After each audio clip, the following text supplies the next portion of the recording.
भद्रक रे निलंबित हेले नकली सह असली पुलिस।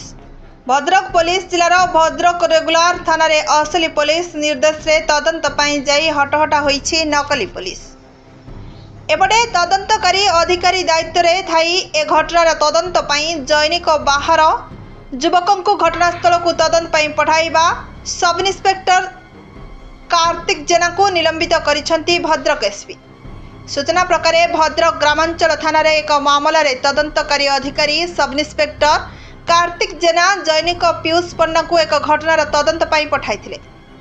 कलई ग्राम पंचायत रसिकाबाद रे एही युवक पहुंची मामला संबंधित तथ्य संग्रह करुथिबा बेले बढ़िथिला ग्रामवासी संदेह। ग्रामवासी नकली पुलिस कहउथिबा युवक धुसुरी अंचल पीयूष पन्ना को धरी पुलिस को देइथिले सूचना। भद्रक ग्रामांचल थाना रसिकाबाद गाँव में घटी एभली घटना। पुणी पुलिस विभाग बाइक नहीं तदंत पाई जाइथिले संपृक्त नकली पुलिस।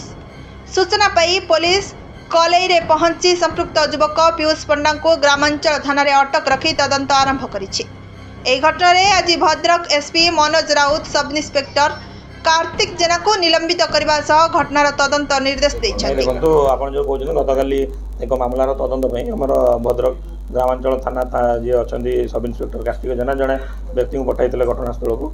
तेणु जोटा कि आईन बहिर्भूत कार्य बा से एसपी सार गतकाली राति तदंत अवहेला करने सस्पेंड कराई। से जो युवक जी अच्छा थाना अटक रखाई मामलार तदंत जारी रही पचरा उचरा चली तदंत पर ही पुनर् सविशेष तथ्य मुझे तेज सर से जो पीयूष पंडा आम भी दीर्घ दिन देखु से थाना बस कार्य करते सर पुलिस कर्मचारी ना आप साधारण लोक अच्छे नहीं से किए पीयूष पंडा कौन कोई पुलिस कर्मचारी किए ना आम पाखे जी जहाँ सूचना रही तेणु कौन ये घटना रही है कि कौ परिस्थिति से गाँव को जाते कौन पर पठाई से परवर्ती समय मुझे पीयूष पंडा जे अटक रही थाना 2 दिन धरी सर पुलिस कौन कार्यानुष्ठान ग्रहण कर एकदम गतकाली ही से अटक रखाई आनी पचरा उचरा जारी रही देखिए तदंत पर कौन इनवल्वमेंट रही कौ परिस्थिति से जाते कौन कर तेणु से आईनगत हिसाब से विरुद्ध जहाँ कार्यानुष्ठान नि